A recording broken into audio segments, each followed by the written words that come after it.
Hello friends, welcome to the video. In today's topic we will be discussing about phospholipid. In our previous topic, in the classification of lipid video, we had discussed that the phospholipids, they come under the category of compound or complex lipid under the Blue's classification. That is, they are the compound or complex lipids. So we will be discussing in detail about the phospholipid here. It is a very important question for both PG and MBBS students. Questions are very regularly asked from this topic in both MCQ, Viva, and in theory examination, means in a long as a short note or a long question, and in MCQ also lots of questions are asked from this topic in the pre-PG examination. So it is an important topic. Let's start the topic. So phospholipid, as we have discussed already, that it is a complex or compound lipid, or it comes under the class of complex or compound lipids, made of fatty acid, alcohol, nitrogen base and phosphoric acid. 4 components are there, and based on the alcohol it may be either glycerophospholipid or sphingophospholipid. If the alcohol present in the structure is glycerol, then it will be glycerophospholipid, and if the alcohol present is in sphingosine, then it is sphingophospholipid. The sphingosine, it is an amino alcohol. Okay, so there are 2 classes of phospholipid, glycerophospholipid and sphingophospholipid. Now coming to glycerophospholipid in detail, they are the major lipids of the biological membrane. Now there are the structure, it contains glycerol, I have already discussed. Then with the C1 carbon, one fatty acid is attached, and with the C2 carbon of glycerol another fatty acid is attached, and the C3 carbon is attached with a phosphoric acid. This is the general structure of phosphatidic acid, which is the parent or the simplest phospholipid or simplest glycerophospholipid. Okay, so the simplest phospholipid, that is phosphatidic acid, it contains glycerol, fatty acid, 2 fatty acids and 1 phosphate group attached to it. So usually questions are asked like that. On hydrolysis of phosphatidic acid, you will get 4 options will be there. So you have to take the correct option, that what are the different components you will get if the phosphatidic acid is hydrolyzed. This type of questions are usually asked in pre-PG examination. So for that, to solve those questions, you have to remember the structure, or you should know what are the components of different type of this phospholipids or different type of glycerophospholipid. So coming to phosphatidic acid, this is the simplest phospholipid or the parent phospholipid. Does not occur in good concentration in tissues, not present in high concentration, because it is usually different types of nitrogenous base are attached with the phosphate group of the phosphatidic acid to give rise to different kinds of glycerophospholipids. Now coming to the second glycerophospholipid is the lecithin or phosphatidylcholine. Lecithin or phosphatidylcholine. So it is the most abundant group of phospholipid in plasma membrane or cell membrane. So as I told that glycerophospholipid are the major lipids of biological membrane. So glycerophospholipid, that is phosphatidylcholine or lecithin, is the most abundantly present in the plasma membrane or the cell membrane. It comes from the Greek word lethios, which means egg yolk, and the phosphate group here is esterified with choline nitrogenous base. So this is the structure of phosphatidic acid. It is esterified with choline nitrogenous base. Lecithin is the storage form of body's choline. So this lecithin, it is the storage form of choline in our body. It is usually asked in MCQ. Important point. Now the important clinical application of the topic, lung surfactants. What are lung surfactants? These are a complex. This is a complex of lipids and proteins with unique surface active properties. Means the surfactants are present in the alveoli lining and they prevent the collapse of the lungs. Okay, when during expiration they prevent collapse of the lungs. So in physiology part you will read about the in detail about what are lung surfactant and what are the functions. Coming to the biochemical aspect or the composition of this, we will discuss here in biochemistry. So what are they? They consist of 90% lipids and 5 to 10% of proteins. So this is the composition of the surfactant, and they are synthesized by the type 2 alveolar cells. Two type of alveolar cells are present in our lung alveoli, type 1 and type 2 alveolar cells. So this type 2 alveolar cells, they synthesize or secrete lung surfactant. This is also very important MCQ question. Which type of cell secretes lung surfactants? Then the lipids which are present here are the phospholipids, which we are going to discuss here. First, most important is dipalmitoyl phosphatidylcholine, or DPPC. Dipalmitoyl phosphatidylcholine means this one, dipalmitoyl phosphatidylcholine, short form known as DPPC, present in 80%. Phosphatidylglycerol, phosphatidylinositol, phosphatidylethanolamine, phosphatidylserine. All these things we will discuss in subsequent part of the video. So these are the different kinds of lipids which are present in the lung surfactant, and 5 to 10% are the protein part. Then the neutral fat is the cholesterol. Dipalmitoyl phosphatidylcholine, phosphatidylglycerol, phosphatidylserine, phosphatidylinositol, phosphatidylethanolamine. These are the various lipids present. Then proteins present are the SPA, that is surface protein A, surface protein B, surface protein C, and surface protein D. A, B, C and D, these are the different types of proteins which are present. And before 28 weeks of gestation, sphingophospholipid is synthesized. Means out of these two different types of phospholipids, before 28 weeks of gestation, this phospholipid is present or in major quantity in the lung. But as the fetus matures, the switch over occurs from this phospholipid to the glycerophospholipid, and in this glycerophospholipid, the means which type of glycerophospholipid? This one, the choline or phosphatidylcholine or dipalmitoyl lecithin, also known as dipalmitoyl lecithin. This because this phosphatidylcholine is also known as lecithin, so dipalmitoyl lecithin, this will be synthesized.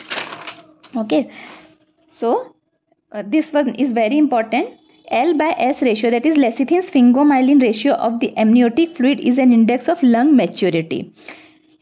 Lecithin, which is synthesized in the later part of the gestation, and sphingomyelin, it is synthesized in early part before 28 weeks. So L by S ratio, if it is greater than 2, means lung maturity is full, and low surfactant level can lead to RDS or respiratory distress syndrome. Okay, so this is a very important topic, very important part. Everything can be, each and every point can be asked as an MCQ question. Then another important point, foam stability test or shake test, it correlates with the L by S ratio. This test is usually done to find out the L by S ratio. Fluid is taken, amniotic fluid is collected by amniocentesis, and the FST is done to find out if the fetus lung is mature enough or not, if there is preterm delivery, to check or to prevent any respiratory distress syndrome in the newborn. Now coming to the third, phosphatidylethanolamine or cephalin. So here the nitrogenous base used is ethanolamine, also known as cephalin. It is mostly present, from the name itself you can guess, cephalin, it is present in brain and nervous tissue. Now next one is phosphatidylinositol, PI. Inositol, it is an alcohol. It is found in brain, nervous tissue, an important component of the cell membrane. All phospholipids are present in more or less quantity in the cell membrane. Then PIP2, phosphatidylinositol biphosphate. You must have read this term. It acts as a second messenger for certain hormones like oxytocin, vasopressin. So this is an important function of the phosphatidylinositol. So these are the different important clinical aspects of phospholipid, or the important role they play in our body. Means as a part of lung surfactant, they prevent respiratory collapse. Okay, then they maintain our cell membrane. Then present in brain and nervous tissue, means they help in development of brain and nervous tissue. Phosphatidylinositol, they act as, or phosphatidylinositol biphosphate, they act as second messenger. Then phosphatidylserine, here in this place, means with the phosphatidic acid, here in this place serine amino acid is present. Now coming to plasmalogens. What are plasmalogen? Here the structure is little bit different. What happens here with the glycerol, with the C1 carbon of glycerol, there is an ether linkage in place of ester linkage. Means it is not esterified, there is ether linkage present. So it will, if the C1 carbon is attached to fatty acid with an ether linkage, and here suppose with the the phosphate group one ethanolamine is attached. Okay, either it may be ethanolamine or choline or inositol-serine, anything will be present here in this place with the phosphate group, anything will be present. So the name it will be phosphatidyl ethanolamine, non-phosphatidyl ethanolamine. We have this in this one. There is phosphatidyl, DYL ethanolamine. Okay, because of the presence of ester bond at this position, but in plasmalogens what happens, there is presence of ether bond, and with the phosphate group there will be ethanolamine, choline, inositol, serine, anything will be present. So the name will be phosphatidyl ethanolamine, phosphatidyl choline, phosphatidyl inositol, phosphatidyl serine. So this will be the TIDAL, not DYL. So that there is difference. Okay. So these are the small things which we usually skip or we fail to understand while we are reading. So I have tried to explain the things. Now they are present in brain, nervous tissue, and the fatty acid which is present in the C1 position are usually aliphatic long chain unsaturated alcohol or aldehyde. Aliphatic long chain unsaturated. Okay. Alcohol or aldehyde is present. Now next phospholipid or glycerophospholipid is the cardiolipin. From the name comes from the fact that it was first isolated in the heart muscles. Here the structure is also quite different. Here what happens, two molecules of phosphatidic acid are linked with one molecule of glycerol through the phosphate.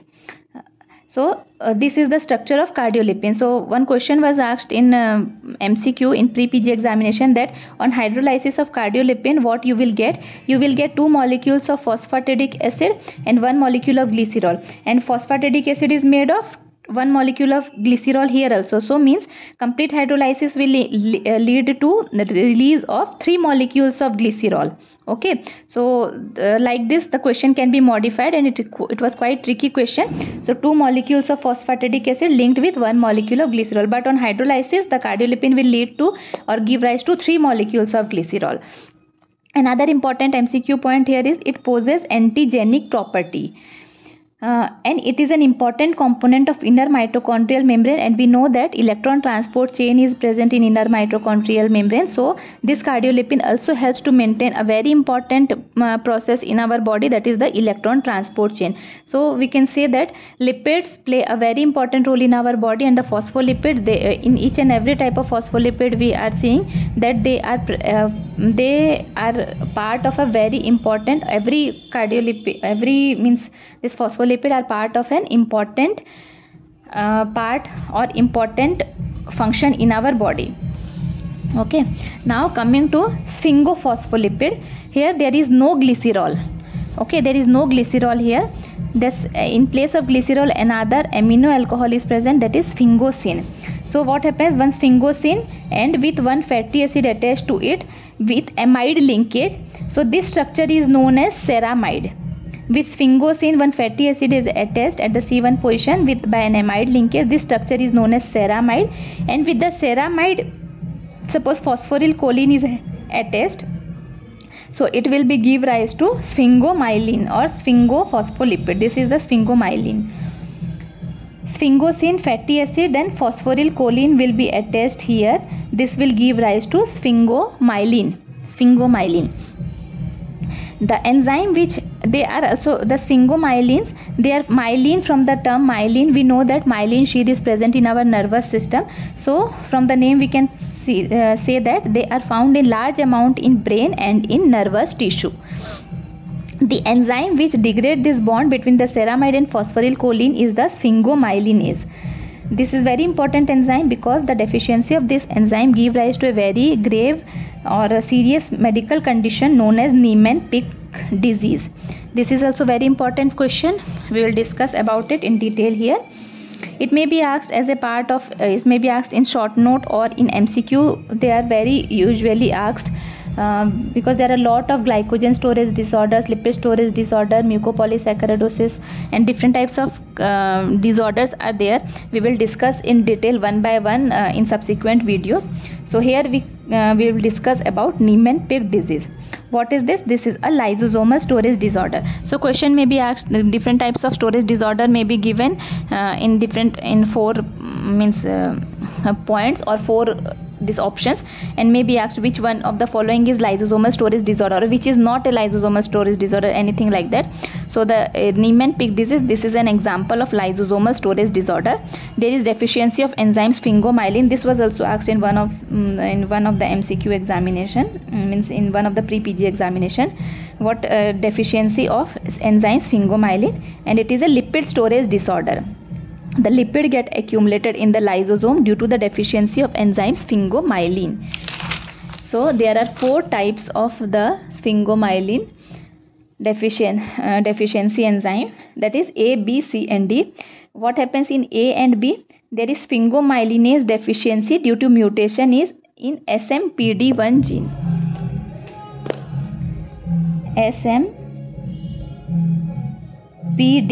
SMPD1 gene. So there will be the inability to break down sphingomyelin.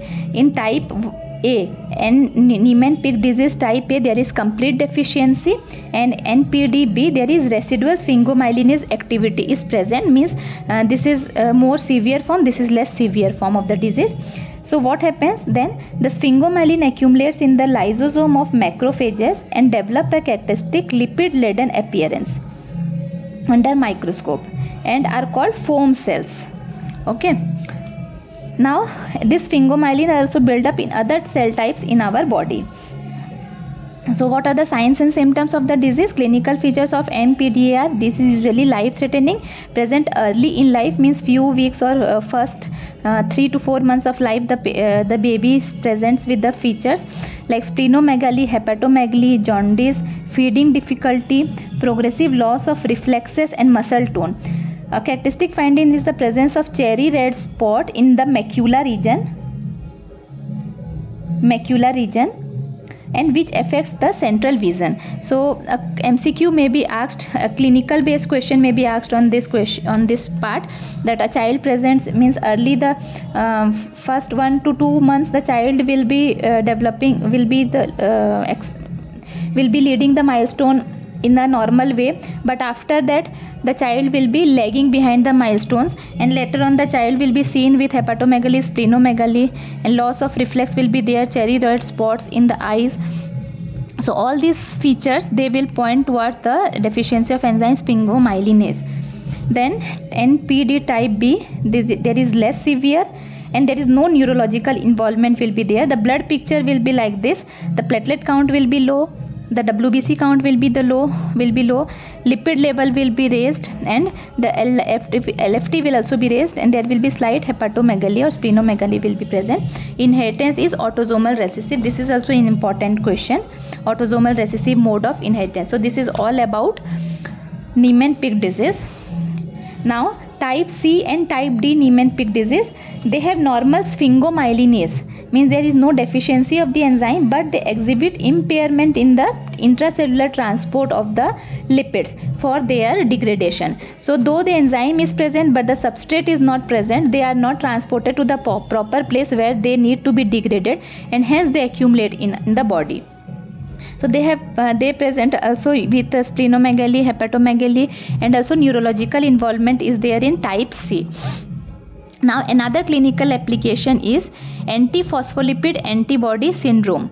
What happens here are that antibodies are present in the body or in the blood of the patient with autoimmune diseases, and these antibodies are developed against cardiolipin, beta-2 glycoprotein, and lupus anticoagulant. So this cardiolipin which is one of the phospholipid which we have discussed just now, this cardiolipin, that which contains two molecules of phosphatidic acid attached to one molecule of glycerol.